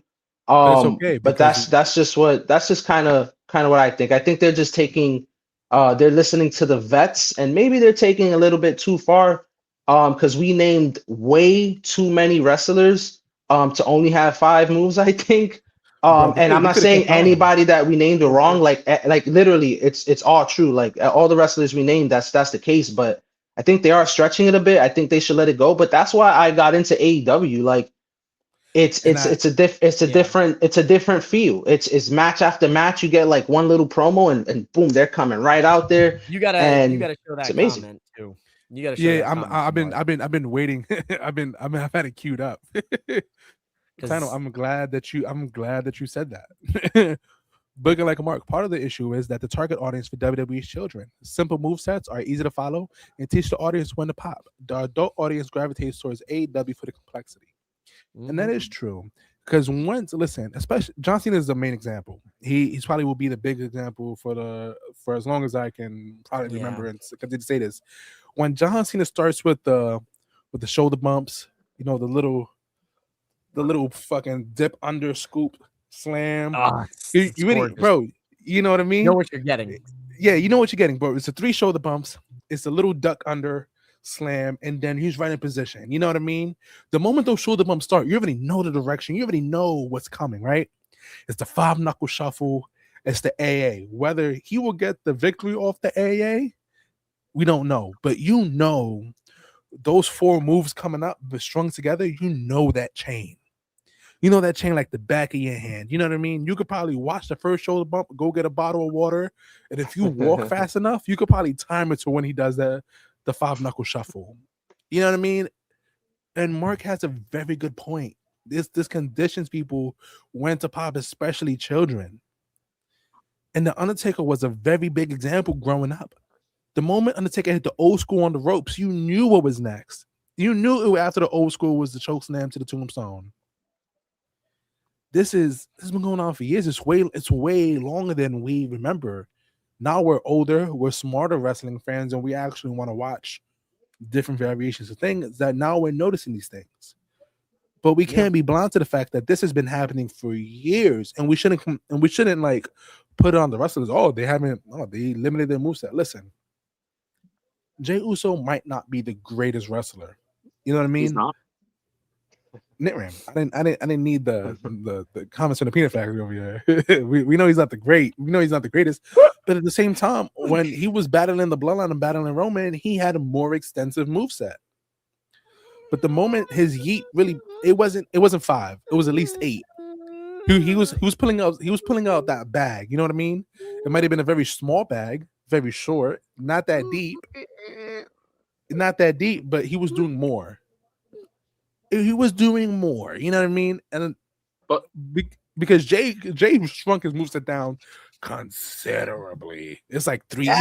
He has like 3 moves. It's like super kick. You got that spear. little shimmy slap. Yeah, Samoan that's the drop, running hip attack. It's like, yeah. You know what I mean, bro? You know what I mean, bro? Like it's bad. You see one Jay Jey Uso match? Roman spear, low Yeah. key. So like, do we even count? We got to put an asterisk next to that, low key. Like, Bro, it's nuts though, but it happens. Listen, it is professional, not even professional wrestling. It is WWE wrestling. sports entertainment. It is sports entertainment. It just is. Listen, it is what it is. Stop blaming my boy Dom. I didn't care about the 5 moves of doom discussion until they started until it was Dom slander, and I was like, I can't stand for this. Damn it. You know what I mean? Bro, because it's nuts. You know what I mean? It's like if you want more sophisticated wrestling, please watch AEW. And You're but not also, I didn't mean to Go cut you ahead. off. No, you're Well, good. You're good. Yeah. I was gonna say also, as a business perspective, right? Your 5 moves, it's safe. You know, you master. You can master. What they say, you can learn 1,000 moves, but master none. But these guys are gonna master these 5 moves, right? It's safe. So when you get to a pay per view, yeah, we'll pull some out the bag, and now we get in shock value. Like, dang, like I can't believe Cena did a sunset flip. Y'all remember the first time he did that? We were all like, what the hell? You know what I mean? It's cool stuff. But also, at the end of the day, 5 moves is safe. And you're not taking a chance at ruining long-term plans. Look at Seth Rollins, perfect example. Seth Rollins did a coast-to-coast flying headbutt. As cool as it looked, we all had to think that was a dumb move. And it cost him his Mania plans. It cost him his title. It cost him, you know what I mean? Because he stepped out of his own bag, which is nothing wrong with that. But it's just like, you knew you had bigger plans and you risked it all on something like a coast-to-coast flying headbutt that you've never attempted before. Yeah. Listen, there's some moves that are nuts, but it's Mark is on one tonight. Shout out It was to an you, amazing Mark, visual. Mark. The W styles like a picture for kids with limited pages. The Ace Zombies a comic book, a graphic novel that can tell 4 stories. Heck yeah. But listen, I mean- you remember when Braun Breaker, when they was on the top rope and the first time he did the little jump to the top rope and then he did the little hurricane off the top. The Frankensteiner? Yeah, I the hate his- Frankensteiner, my fault. hate You his remember fucking I knew it was I hate something. You remember the first time he did it? Oh my god, it was like, oh my god, he's so athletic. And then the second time he did it, he slipped off the top rope. But he's been doing that ever since. It's kind of the You same know, with like- LA Knight when he like jumps from the ground to the 3rd rope and hits you with the suplex. Everybody's like, But it's like- oh. Well, also the Spanish Fly when Mello and Theory when they botched it and no boy landed on his head, and luckily he's good. You know what I mean? Mhm. But like, Oh, do you remember when it was Mello and Cody and they both jumped off the ropes? I don't know what they And were they trying to do, missed but they just collided. Oh, that one, yeah. But it's just one of those things, man. Listen, wrestling is a physical sport. It is theater combat, 1,000%. Yeah. There's gonna be risk at all times. You know what I mean? Even the simplest things can. Jesus Christ! Did you see Mariah May and Jada Parker? And Jada Parker's out with a neck injury. Yep. Off a suplex that never got off because Jada either never jumped or they didn't probably communicate, whatever that was. Wow, I saw that, but I didn't think that was legit. Shit. No, she has a neck her injury. neck is screwed up. Wow. It's a sad. This was her time. No, Yeah. Bro, she literally landed on her neck. It looked like she just sandbagged Mariah May because she gave no jump. Like it was nuts, but it happens. The 5 moves of doom is normal. It's part of wrestling, especially WWE. You want something more sophisticated? Watch AEW. Watch GCW. Watch TCW on. Watch TCW on February 21st in somewhere in New Jersey to go watch the Zombie King wrestle. He won't give you That's 5 moves right. of doom, and if he doesn't, and if he does give you 5 moves, tell him pull over the 6th one, the 7th one. He's asking him for more moves. He's there to serve you. You know what I mean? So someone asks for a 15th move, we gonna curse you out. Tell him to back- And tell him the bad guy sent you. Throw him off my trail completely. Listen, but that's my piece on the 5 moves of doom. Do you guys have any 5 moves of doom shenanigans you guys want to get off before we get to our main event question? No, I think I covered that. I covered what I wanted to say about the 5 moves. I'm G. You know, it's actually mad funny. Marcus set us up, but I don't know if this is. My fault. Marcus sent me a. What I will say while Chano figures that out, earlier we were speaking on Rey Fenix. I wanted to get your guys' take. So on SmackDown, he had a match with Trick Williams. I thought that was actually a pretty decent match. Like honestly, I know to start off, like Trick was, I mean, he's still obviously green, but starting off, it was like super noticeable in the ring. But again, him and Ray had a pretty good matchup. So I just wanted to bring that up before we moved on. So I guess it's good channels having some producing issues. What's your guys' take up on that Trick Ray match? I thought it was good if y'all watch SmackDown. Oh, Rey Fenix is amazing. He's a talent I think you can throw in there with anybody. He's, even though small, what they say, he's a small man who make average men look big, which is great. But yeah, no, Trick's came a long way. I used to be real hard on Trick because his levels of green, of green in the ring, and the way that they pushed him to when he wasn't ready was insane to me. I think he's more fit for the main roster. I think he's absolutely killing it. I think he's a star. You know, some people work better in NXT and go to main roster and do absolutely nothing with their career. And you're like, man, this guy was killing it in NXT. I think it's, in a sense, as far as in-ring goes, because he was a star in NXT, but Trick Williams looks like he's going to transition into the main roster perfectly fine. And I'm real happy for him about that. He's a good promo. His character work is really good right now, and I generally enjoy it. But yeah, I didn't have issues watching his match, which goes a long way. All right, so I couldn't find the video. All the talking's been done. Let's get to the main event. Ding, ding, ding. You should have told me. I would have did it like that one time. Bro, I could have found that thing to save my life. Who should be the breakout star to carry WWE or AEW into the future as the face of professional wrestling? Let's start with the newest side, Mikey Gutlets. Hey, how we doing? Does that ring have 5 ropes? My math? Is that no, it is 5 ropes. I can't unsee it. I really can't see it. It's kind of like a fucking optical illusion. It's really fucking with my eyes. That's how I know Mark. That's how I know Mark was just staring at our logo for the absolute longest because I couldn't even tell you. Oh my god, it's an optical illusion. Anyway, who should be the next breakout star to carry WWE or AEW into the future as the face of professional wrestling? This is a loaded question. Marcus really did set us up here tonight. I'm gonna give you one from each, 100%. From the AEW side, I am a proud. I was a day one Fletchlight. So I'm gonna go Kyle Fletcher, the Proto Star. I hate the nickname. We're gonna figure that out, please, for the love of all that. You prefer the Fletchlight to the Proto Star? No. Well, that's what he was. That's what the fans were calling themselves on Twitter for a bit. They were calling themselves the Fletchlights, and I got a sick kick out of that. That gave me a chuckle, just so I could say it here on the show, and people would look at me strange. The next time they played this back, like, what the fuck is wrong with that guy? Anyway. Kyle Fletcher for sure from the AEW side. For the WWE side, it's really tough because if you could say a man, you could say a woman. There's a lot of different women that are probably going to be the breakout star, to carry the future of professional wrestling. But I mean, the way everything looks, it looks like they've got a lot of stock in Braun Breaker right now. There's a lot of different names here, man. This is kind of a messed up question, Marcus. I hope you're watching this because this is really messed up. I could list about 15 for each company, women, men, all different varieties. Let's do men, women, each company. WWE and AEW. All right. So I'm gonna still stick with the AEW with the Proto Star.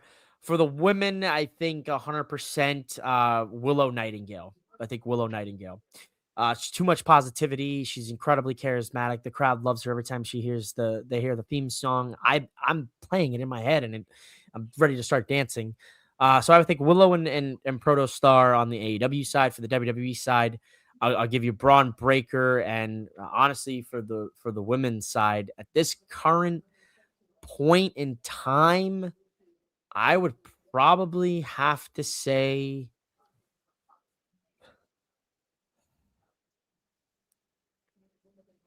Liv Morgan.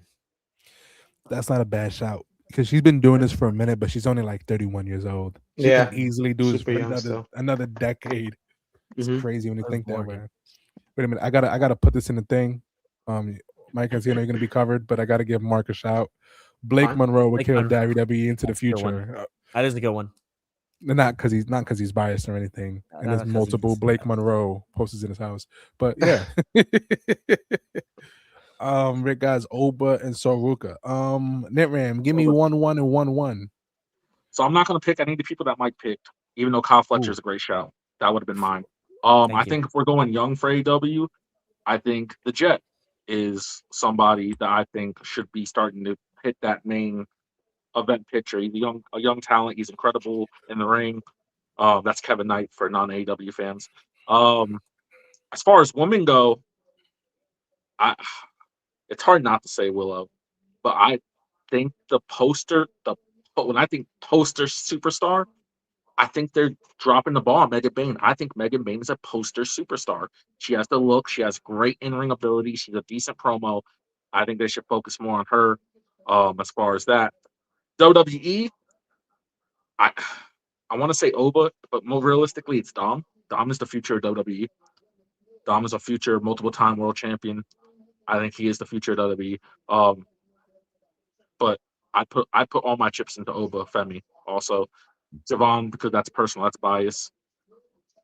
But yeah, Oba Femi. As far as women go, it's kind of hard. I'm still big on Roxanne. I think Roxanne should be someone that should not be a shadow for a group that has already 4 different shadows. So that's where I'd go on that. All right. Tino? So, AEW side of things for the men. Oh shit. If I had to pick the future of AEW, I would honestly, I don't know his status, but I would say Jay White. I would say Jay White I'm kind of hoping Let's go a little younger, my boy. a little younger. Okay. Let's go at Chris least 10 Jericho. years younger. Chris Jericho. No. This is Nitram's last episode on Four Sides of the Ring. Thank you for your service. So honestly, is so younger. I don't know if he's so much younger, but this is the only other name I'm gonna come up with, channel. So you don't have to deal with this one. But if not Jay White, I would say Jack Perry. I mean, what would That's it be great if Jack Perry was to win a title? I think Oh he my would. God. I think he would do pretty good as champion. If I had to pick the woman, they both these gentlemen said it. Willow is probably like the go-to choice. I'll take that back. You could have said Jay White. My man's only 33 years old. He's been hurt so often. I thought he was in his 40s. I So thought he was like 36. Damn. Jay White, Jack Perry. Honestly, either of those are like my 1A, 1B. I'm a big fan of both of those guys. For the women's side of things, this is where it gets a little mixy for me because I'm gonna try to like not be like unbiased since she's back. I want to say Thunder Rosa. I want to say Thunder Rosa since she's back. Like I did like Thunder Rosa when she was before she got hurt and all that stuff. But if more realistic answer, Julia Hart. I think Julia Hart would be a great champion. That's a great shout. Julia Hart is still young. She is amazing to watch. We've seen her live a couple of times, channel. On the WWE side of things, I did want to change my answer because I mentioned him like earlier in the pod, but I am a big fan of Jevon Evans. I do think it may be too soon to give him a world title or anything like that, but that's not the question. The question is the face of the future of WWE. And Jevon, again, I said earlier, he's 22 years old and he has such a bright freaking future.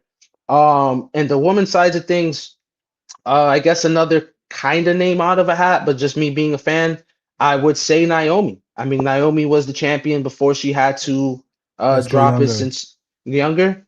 This break. Okay, no, that's fine. That's fine. I didn't know it was an age. It was an age thing. because the question is next breakout. No, the future. Oh no, that's fine. It's next breakout star in the future. So Naomi's already like. I got you. She comes back. She's at the prime. You know what I mean? No, definitely understand.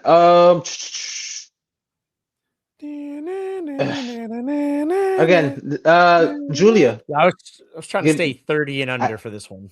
Yeah, I would say Julia. 30 and under is a good threshold. I would say Julia. I still accept your Jay White thing because he was 33. Damn, that means he was in his mid 20s, dogging out New Japan, being a goddamn superstar. Oh my god, that man is a menace. Come back, Jay White. Yeah, seriously, big fan. Who would you say, Channel? Did you gave your guys already? No. I was listening to yours thing, and I'm still amazed that Jay White is only 33 years old. Listen, it's not no secret here. I am a Dom Mysterio guy, and you guys named a lot of good young people.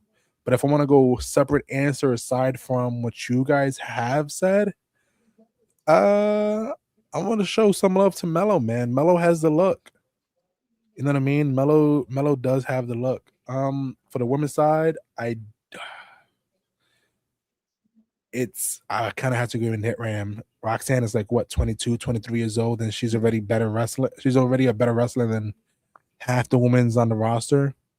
You know what I mean? Absolute dog. As far as the men's side, listen, I think MJF's like 29 years old, 28, 29 years old, and he's doing Netflix movies. You know what I mean? And he's a 2-time world champion. I know he's already broken out in his prime, but if you think about the next face of professional wrestling not being an MJF, I don't really know what we're talking about. You know what I mean? If AEW kind of has like already established stars, already established guys like already in their 30s, you know what I mean? Like you think about Speedball's already like in his 30s. Kevin Knight, I actually saw a Kevin Knight match yesterday. I actually watched AEW yesterday for the first time in a minute.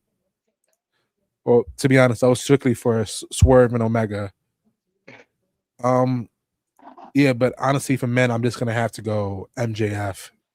I know he's already broken out, but still, the man's not even in his 30s yet, and he's already doing movies. And for the women, I don't think you can go wrong with either. I don't think you can go wrong with Sky Blue or Julia Hart. I heard something pop. I was like, what the? I thought I had like the fly swatter light over here by me. I was like, what the fuck? Yeah, but that's about it. We ran a little over tonight since it was Mike's first episode with us for Size and Rain thing. Yeah, thank you. Sorry. Yeah, no, nobody's mad at you. Thank you for joining us, brother. Hold on, let me get us back to the thing. Wait, no. I was like, where do we Marcus, go? come back. I had all Channel these prompts ready today, and he said Thunder Rosa, and my mindset was like, go run and get your signed Thunder Rosa card. But I didn't want to look rude. Oh my god. Oh, that's super cool. No, don't listen. Tino can talk about Thunder Rosa all day. He called me early. He was like, yo, so what about Thunder Rosa? What do you think about her return? I was like, Tino, I'm still at work. Look, to be honest, I was super hyped she was on Dynamite because she's normally on Collision. So it's like, it's a little more. I paid for a photo with Thunder Rosa on autograph, and tell me why Marcus and Brandon got on both sides. So I'm on the outside of the photo that I paid for with Thunder Rosa. That's horrible.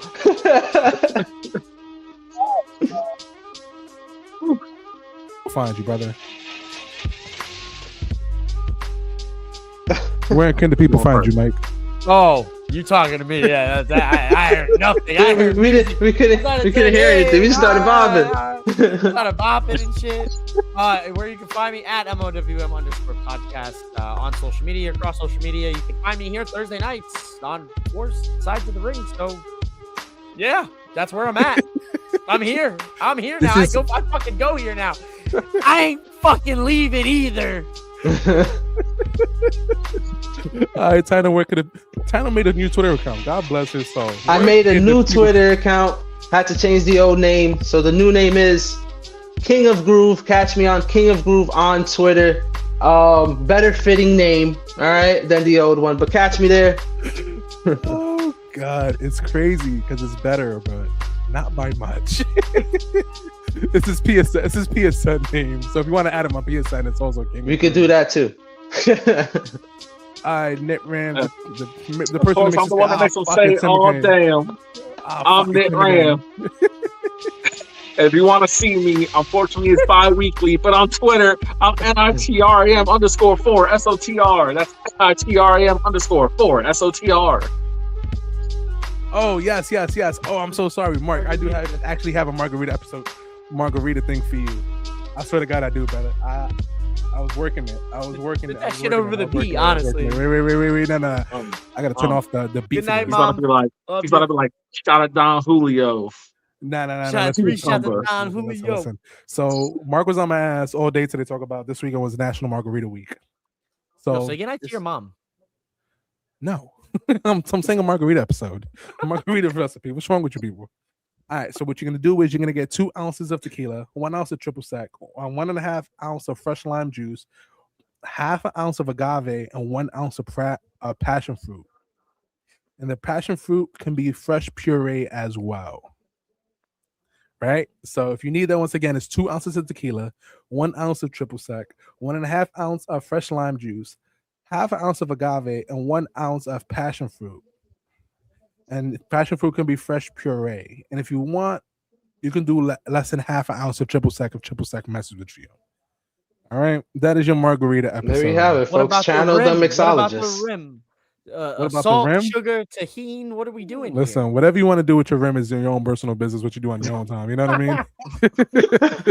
That's up to you and your rim. Yeah. Chano is so rude. Exactly. Your mom's right. Listen, this is whatever you do with your rim. That's your own problem. Listen, I don't get in the bed of the people who are happily together. You know what I mean? Whatever floats your boat. But you can find me absolutely nowhere. Nowhere at all. But you can find us at Full Sides of the Ring on Twitter, Instagram, TikTok, Facebook, MySpace, AIM. Shit.